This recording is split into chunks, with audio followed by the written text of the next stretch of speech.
Hello, my name is Steve Hissey. I manage Teachers Lair Marina in the Roost Tackle Shop in Hatteras Village. I've been here on the island 32 years. I'm an avid surf fisherman and boater. I love the area. Most of you are well aware of the environmental pressure on beach access and what the catastrophic consent decree has done to our economy and to the access to this recreational park.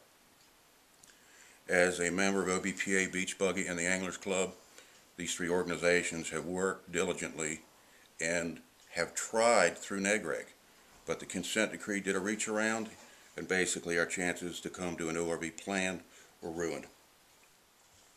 It's obvious to all concerned from our side that the environmentalists do not care about our access or our economy.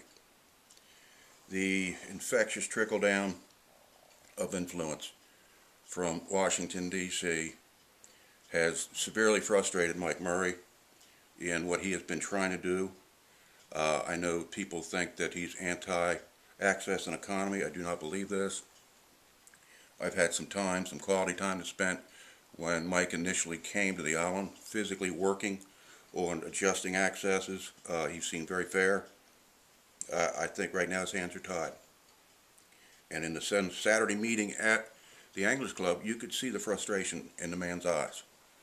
And I think we have to become well aware that a lot of this environmental pressure is coming down from D.C. We are well aware that Cape Point is the East Coast mecca for surf fishing. People also come here to recreate in various ways. Hatteras Inlet, I was just asked by John Couch, the president of the OBPA, to examine the inlet. There is no PCE, primary constituent element, for birds to forage and feed in the entire Hatteras Spit area. Yet they are obviously posturing already. When I was down there on February 22nd, they've already got ORV closure signs out, and they're already getting organized to close on the 15th. For 6 years, there's been no endangered birds. There's only been 1 to 2 pairs of American oyster catchers on that entire beach in 6 years. And due to predation, there were very few hatchlings. When I went to Hatteras Spit to examine the beach, I drove to the power cable. It's one of the only soundside accesses we have left due to natural erosion. There is no access to Hatteras Inlet by soundside.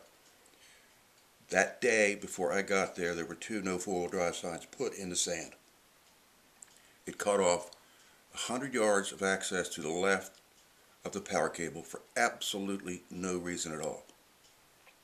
I'm in the process to date of preparing an email to go to Mike Murray with questions as to why that spit and other areas that are not essential to the birds be closed again. It is time the Park Service go before Judge Boyle and revisit these areas that are completely worthless to the birds. We cannot afford blanket closures. It's important for NPS to realize, in order to educate the public, they have to educate their rangers. 2 separate incidents on the beach.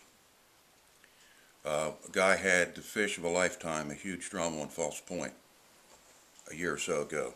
His girlfriend had the fish on, she couldn't handle it. He took the rod. They were physically knee-deep in the surf, walking around the bird closure, which is legal. Enforcement officer came in, drove into the closure with his lights blaring, told them to let the fish go and get out of the closure. The gentleman said, "I'm not in the closure, I'm in the water." The guy did not even know the rules. You're allowed to wade around the closures. Anyway, he ended up getting a $150 fine, and so did his girlfriend. Where's the experience here on the beach? Where's the recreational experience? What are those people going to remember about being here at Cape Hatteras National Recreational Seashore?